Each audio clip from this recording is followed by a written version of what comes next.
이러므로 우리에게 구름같이 둘러싼 허다한 증인들이 있으니 모든 무거운 것과 얽매이기 쉬운 죄를 벗어버리고 인내로써 우리 앞에 당한 경주를 하며 믿음의 주요 또 온전하게 하시는 이인 예수를 바라보자. 그는 그 앞에 있는 기쁨을 위하여 십자가를 참으사 부끄러움을 개의치 아니하시더니 하나님 보좌 우편에 앉으셨느니라. 너희가 피곤하여 낙심하지 않기 위하여 죄인들을 이같이 자기에게 거역한 일을 참으신 일을 생각하라. 너희가 죄와 싸우되 아직 피 흘리기까지는 대항하지 아니하고 또 아들들에게 권하는 것 같이 너희에게 권면하신 말씀도 잊었도다. 일러스되 내 아들아 주의 징계하심을 경히 여기지 말며 그에게 꾸지람을 받을 때에 낙심하지 말라.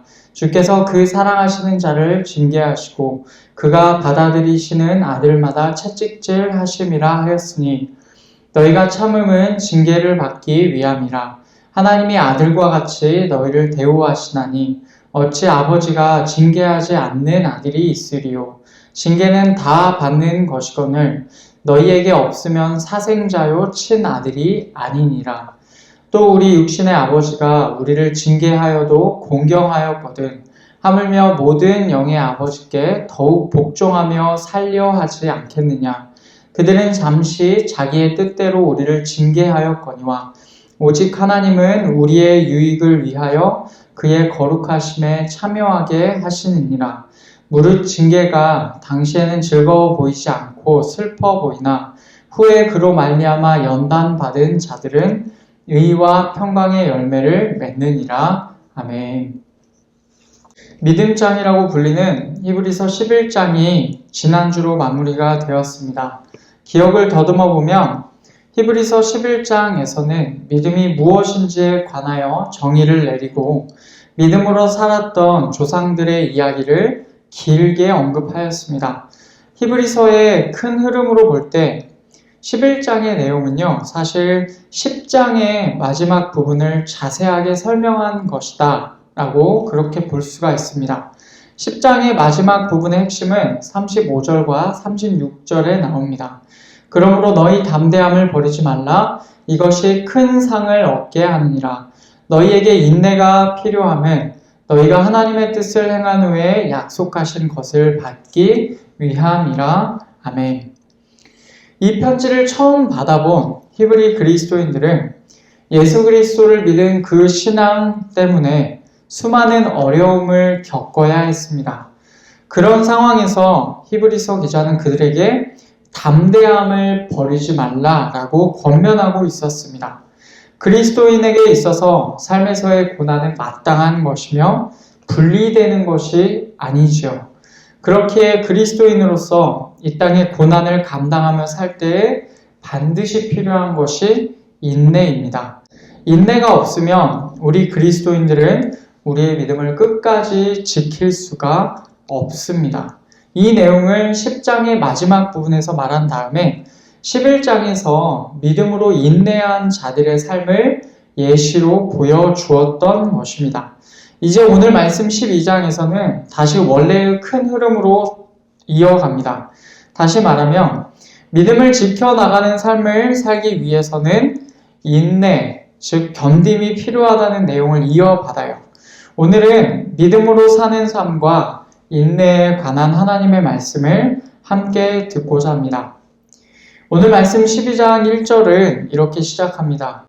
이러므로 우리에게 구름같이 둘러싼 허다한 증인들이 있으니 모든 무거운 것과 얽매이기 쉬운 죄를 벗어버리고 인내로써 우리 앞에 당한 경주를 하며. 아멘.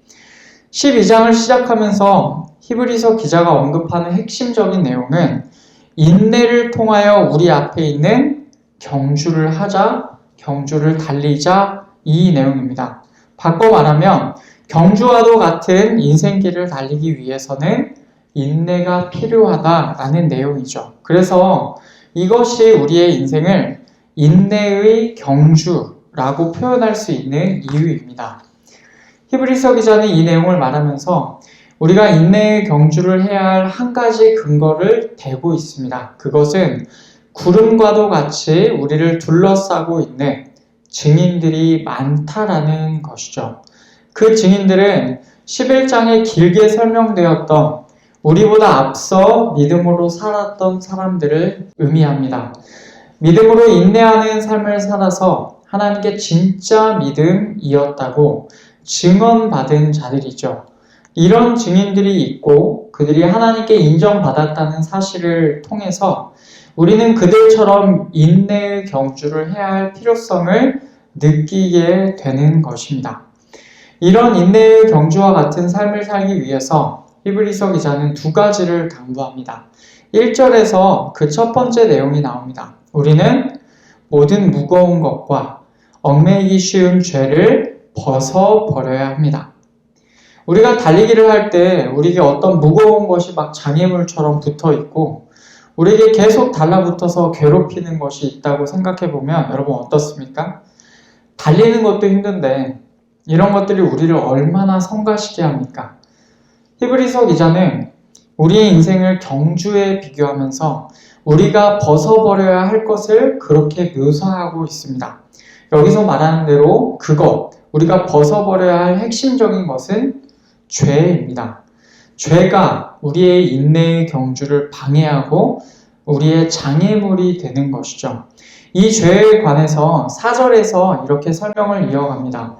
너희가 죄와 싸우되 아직 피 흘리기까지는 대항하지 아니하고. 아멘. 이 구절은 편지를 처음 받아보는 히브리 그리스도인들의 현재의 모습을 보여주고 있습니다. 이들은 분명히 죄와 싸우고 투쟁하고 있습니다. 그러나 그 상태가 아직 피를 흘릴 정도까지는 아니었다라는 것이죠. 이 내용을 해석함에 있어서 죄에 관한 의미를, 죄를 어떤 것으로 보느냐에 따라서 두 가지로 나눌 수가 있습니다. 첫 번째, 우선은 죄를 로마서 7장에 나오는 것처럼 우리 안에 있는 죄악의 본성으로 볼 수가 있습니다.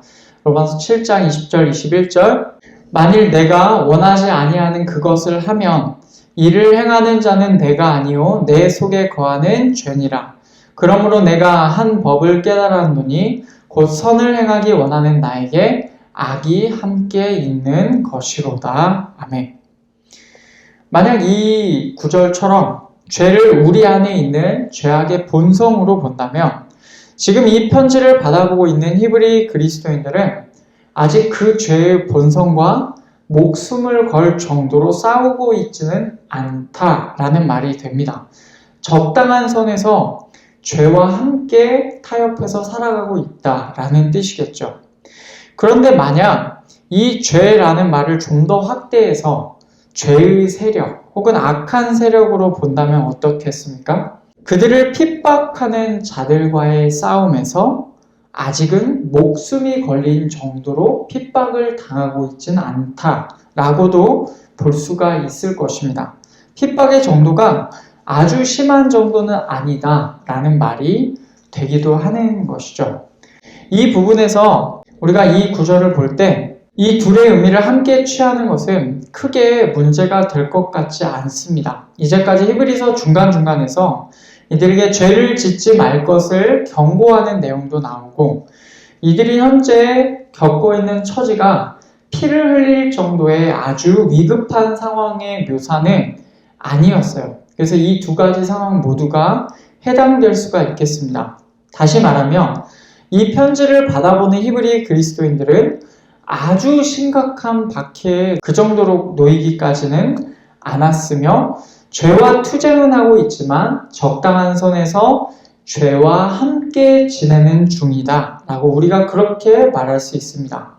그러나 히브리서 기자는 단호하게 피 흘림을 감수할 정도로 심한 박해가 오더라도 굴하지 말고 끝까지 싸워야 할 것을 말합니다. 그리고 동시에 우리의 죄악의 본성과는 목숨을 각오하고 저항해야 할 것을 둘 다를 말하고 있습니다. 인내의 경주로 표현되는 이 믿음의 여정에서 어떤 상황이 올지라도 죄는 우리가 벗어버려야 할 것입니다. 믿음의 삶에서 죄는 절대로 같이 가지 말아야 합니다. 평안할 때나 박해를 받을 때나 죄는 인내의 경주와는 어울리지 않아요. 이 사실을 여러분 기억하시기를 바랍니다. 이제 2절에서는 우리의 인생의 경주에 있어서 히브리서 기자가 당부하는 두 번째 내용이 나옵니다. 믿음의 주요 또 온전하게 하시는 이인 예수를 바라보자.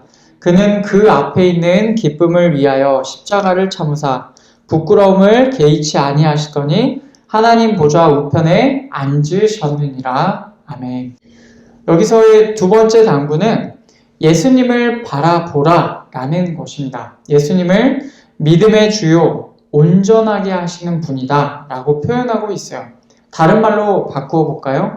예수님께서는 믿음의 창시자이시고 믿음의 완성자이십니다. 우리의 믿음의 기초가 되시는 분이 예수님이시고 우리의 믿음을 끝내 완성시키실 분이 예수님이십니다. 그런데 그 예수님께서 어떻게 하셨습니까? 이 땅의 삶에 있어서 인내의 경주를 하셨어요. 십자가를 견디셨고 부끄러움을 아무것도 아닌 것처럼 여기시고 인내하셨습니다. 그 결과 그분의 앞에 있었던 기쁨이 이루어지게 되었고 하나님 보좌 오른쪽에 앉으시게 되었습니다. 또한 3절을 보면 예수님께서는 또 다른 것도 견디셨습니다.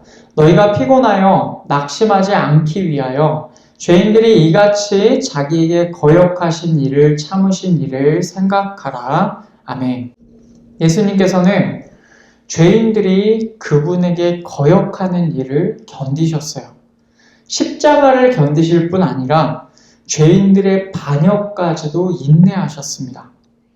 여기서 히브리서 기자는 우리가 그분을 생각하면 지치지 않을 수 있다라고 말합니다. 예수님을 바라보라라는 것, 그리고 예수님을 생각하라라는 것, 이 둘은 같은 표현으로 볼 수가 있겠죠. 이것이 히브리서 기자의 두 번째 당부입니다. 여기서 히브리서 기자가 예수님을 바라보라라는 내용은 지극히 당연한 내용입니다. 우리가 예수님을 이미 알고 있다는 사실, 이 사실은요, 히브리서 11장에 나온 믿음의 조상들보다 우리가 더 나은 조건에 있다는 것을 의미합니다. 믿음의 여정에 있어서 예수님께서는 다른 믿음의 조상들보다도 더욱 분명한 증인이 우리에게 되어주십니다. 그분께서는 인내의 경주를 하셨고 그 상으로 하나님 보좌 우편에 앉으셨어요. 그 예수님을 바라보면서 우리는 인내의 경주를 해야 할 것입니다. 여러분, 여기까지 내용을 정리하자면 히브리서 기자는 우리에게 두 가지 당부를 하였습니다. 첫째, 죄를 벗어버리라. 둘째, 예수님을 바라보고 생각하라.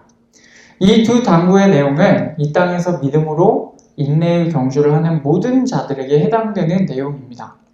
그런데 사실 인내의 경주를 한다는 말은요, 우리의 삶에 인내가 필요하다는 말입니다. 그 말은 곧 우리의 삶에 그만큼의 어려움이 다가온다는 말이기도 하겠죠.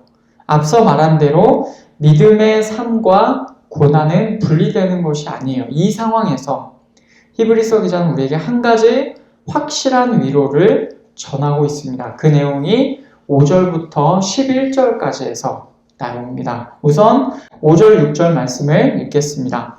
또 아들들에게 권하는 것 같이 너희에게 권면하신 말씀도 잊었도다. 일러스되 내 아들아 주의 징계하심을 경히 여기지 말며 그에게 꾸지람을 받을 때에 낙심하지 말라. 주께서 그 사랑하시는 자를 징계하시고 그가 받아들이시는 아들마다 채찍질 하심이라 하였으니. 아멘.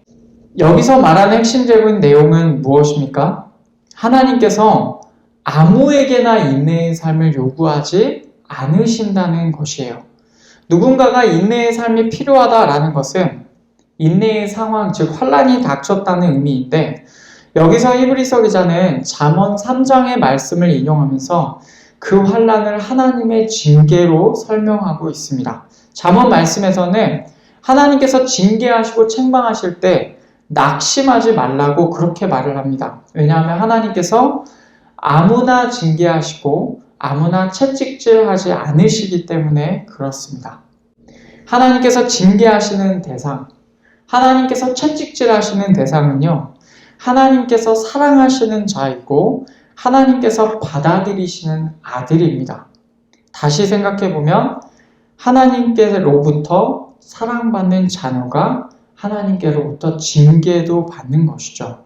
여기서 나온 징계라는 표현을 다르게 바꿔보면 훈육입니다. 우리가 사랑하는 자녀를 바르게 키우고 싶은 마음으로 훈육을 합니다. 마찬가지로 하나님께서도 사랑하는 자녀에게 훈육하고 징계를 하시는 것이죠. 물론 우리가 당하는 모든 고난에 획일적으로 그 이유를 찾기란 쉽지 않은 일이에요. 하나님께서 어떤 의도를 가지고 우리로 하여금 고난을 겪게 하시는지 우리는 다 알지 못합니다. 하지만 넓게 보면 분명히 그 모든 고난에 있어서 우리 삶을 주관하시는 하나님의 의도가 있습니다. 그 하나님의 의도를 따라 그렇게 주어지는 어려움을 가리켜서 히브리서 기자는 징계다 혹은 훈육이다 라고 표현하고 있습니다. 그런 훈육에서 말미암는 고난이라면 어떤 것이라 할지라도 하나님 안에서는 의미가 있다라고 말하고 있는 것이죠. 히브리서 기자가 이 편지를 받는 자들에게 그들의 고난을 가리켜서 훈육이라고 말하는 이유가 무엇이겠습니까? 이 편지를 받는 자들이 정말로 예수님을 믿고 하나님의 자녀가 되었음을 확신하기 때문에 이런 표현을 사용하는 것입니다. 이제 히브리서 기자는 잠언 말씀을 해석하면서 7절과 8절에서 이렇게 말을 합니다. 너희가 참음은 징계를 받기 위함이라. 하나님이 아들과 같이 너희를 대우하시나니 어찌 아버지가 징계하지 않는 아들이 있으리요? 징계는 다 받는 것이거늘 너희에게 없으면 사생자요 친아들이 아니니라. 아멘. 이 편지를 받는 히브리 그리스도인들이 견디는 이유, 견뎌야 하는 이유는 훈육을 받기 위함이에요. 하나님께서 아들을 대하시는 것처럼 그들을 대하고 계십니다. 그들을 자식으로 여기시기에 그들을 징계하시고 훈육하시는 거죠. 그래서 히브리서 기자는 훈육이 없는 자식은 참된 자식이 아니다 라고 말하기까지 합니다.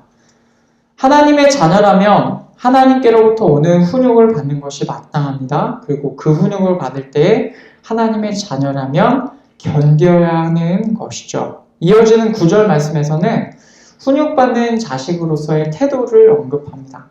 또 우리 육신의 아버지가 우리를 징계하여도 공경하였거든 하물며 모든 영의 아버지께 더욱 복종하며 살려 하지 않겠느냐. 아멘. 우리는 우리 육신의 아버지가 우리를 훈계할 때에도 그를 존중합니다. 그러나 육신의 아버지보다 훨씬 더 대단하신 영의 아버지께는 우리가 어때야 하겠습니까? 육신의 아버지가 존중받아 마땅하다면 영의 아버지께는 훨씬 더 복종하면서 살아야 되겠죠. 그러니 하나님께서 우리에게 고난을 주신다고 불평할 것이 아니다라는 말입니다. 우리를 바르게 키우시는 영의 아버지께 복종하면서 살아야 하는 것이 마땅하다라고 그렇게 말을 하고 있습니다. 육신의 아버지보다 영의 아버지가 왜 더 대단합니까? 그게 10절에서 나오죠. 그들은 잠시 자기의 뜻대로 우리를 징계하였거니와 오직 하나님은 우리의 유익을 위하여 그의 거룩하심에 참여하게 하시느니라. 아멘. 육신의 아버지들은 잠시 자신들의 뜻대로 훈육하죠. 그런데 영의 아버지이신 하나님께서는 우리의 모든 것을 아시고 우리에게 더 나은 것을 주기 위하여 훈육하십니다. 우리에게 더 나은 그것은 무엇이냐면 아버지의 거룩하심에 참여하는 것입니다. 육신의 아버지가 우리에게 줄 수 없는 그것을 영의 아버지께서는 우리에게 주실 수 있으십니다. 하나님 아버지의 거룩하심에 참여해서 우리가 영원한 나라에 들어갈 수 있게 되는 것이죠. 이제 마지막 절인 11절에서는 이 훈육에 관한 내용을 정리하고 있습니다. 무릇 징계가 당시에는 즐거워 보이지 않고 슬퍼 보이나 후에 그로 말미암아 연단 받은 자들은 의와 평강의 열매를 맺느니라. 아멘. 사실 누구도 징계를 그리고 훈육을 마냥 좋아할 사람은 없을 것입니다. 기쁨과는 거리가 멀고 슬픔에 가깝기 때문이에요. 그런데 그 훈육을 통해서 훈련받은 자들은 의와 평강의 열매를 맺는다 라고 말씀하고 있어요. 이것이 우리에게 주어지는 훈육을 통해서 하나님께서 기대하시는 바입니다.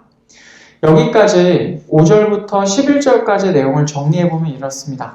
우리가 믿음의 삶을 살 때 받는 고난은 다른 것이 아니라 아버지의 훈육으로서의 고난입니다. 우리가 훈육을 받는다는 사실은요, 우리가 하나님의 자녀다라는 사실을 보여줍니다. 그런데 우리의 영의 아버지이신 하나님께서는 육신의 아버지보다 훨씬 더 나은 것, 아주 좋은 열매, 그러니까 영원한 구원을 우리에게 주실 수 있으시지요. 그러니 우리는 그분을 존중해야 하고 이 땅에서 그분의 훈육을 잘 견뎌야 하는 것입니다. 그러면 이 말씀이 오늘 우리에게는 어떤 의미가 있습니까? 원래는 이 히브리 그리스도인들에게 주어졌던 이 말씀이 이 자리에 있는 우리에게도 해당이 되겠습니다. 우리가 정말로 예수님을 믿고 있다면 우리는 하나님의 자녀입니다. 그런 우리에게 닥치는 고난에 자녀인 우리를 기르시는 하나님의 훈육으로 보아야 합니다. 믿음으로 사는 우리의 삶에서 고난이 주어질 때 우리는 낙심하지 말고 이것을 훈육으로 여겨야 하죠. 우리 아버지께서 뜻하시는 방향대로 우리를 훈육하실 때 우리는 그분의 훈육을 인내함으로써 견딤으로써 받아들여야 합니다. 그렇게 우리는 우리에게 주어지는 인내의 경주를 달려야 해요. 그 기간이 오래일 수도 있고 짧을 수도 있습니다. 그러나 분명한 사실은 이 인내의 경주를 완주해야 한다는 것입니다. 만약 우리가 중간에 포기하고 예수님을 떠나버리고 우리를 향한 훈육을 저버린다면 우리는 하나님의 거룩하심에 참여할 수도 없고 하나님의 나라에 들어갈 수도 없을 것입니다. 물론 하나님께서 택하신 자는 끝까지 포기하지 않으시고 다시 돌아오게 하실 것이지만 우리로서는 우리의 본분을 다해서 영의 아버지께서 주시는 훈육을 인내함으로 기꺼이 감당해야 합니다. 그 일을 위해서 우리는 두 가지를 행해야 되겠어요. 첫째, 죄를 벗어버려야 합니다. 우리의 죄와 허물을 그리스도 앞에 내어놓고 그분의 용서하심과 용납하심을 경험해야 합니다. 둘째, 계속해서 예수님을 바라보고 생각해야 하죠. 예수 그리스도께서 이미 십자가를 인내하셨고 우리의 반역까지도 예수님께서 인내하셨습니다. 그분께서는 인내의 경주에 있어서 다른 모든 믿음의 조상들보다도 훨씬 더 좋은 본이 되어 주십니다. 날마다 우리의 믿음의 창시자이자 완성자이신 예수님을 바라보고 우리는 묵상해야 할 것입니다. 말씀을 맺겠습니다. 이 땅에서 믿음을 지키는 삶을 살기 위해서는 우리에게 있는 고난을 이겨낼 수 있는 인내가 필요합니다. 고난을 생각하면 우리의 마음이 어려울 수도 있지만 우리는 낙심하지 않아야 합니다. 왜냐하면 이 고난이 예수님을 믿는 우리에게는 심판이 아니라 훈육이기 때문에 그렇습니다. 하나님께서 우리를 그분의 자녀로 부르셨어요. 그렇기 때문에 우리의 인생 가운데 훈육을 허락하시는 것입니다. 이 훈육을 인내함으로써 받아들이고 인내의 경주를 끝까지 감당하는 자들이 되십시다. 그리스도께서 우리보다 앞서 십자가를 견디셨고 죄인의 반역을 견디셨어요. 그분께서 그렇게 행하신 이유가 무엇입니까? 죄인인 우리를 하나님의 자녀로 삼으시기 위해서 그렇게 하셨습니다. 그러니 이제 우리는 그리스도의 십자가를 우리를 향한 사랑으로 받아들이고 그분을 바라보면서 죄를 벗어버려야 합니다. 단지 하루가 우리에게 늘 주어져 있어요. 매일매일 그렇게 하루하루 인내의 경주를 감당하다 보면 언젠가 하나님께서 우리에게 정하신 때에 우리는 하나님의 거룩하심에 참여하여 영원한 하나님의 나라에 들어가게 될 것입니다. 그날이 오기까지 우리에게 주어진 인내의 경주를 끝까지 달리겠다고 다짐하는 이 시간이 되기를 간절히 축복합니다.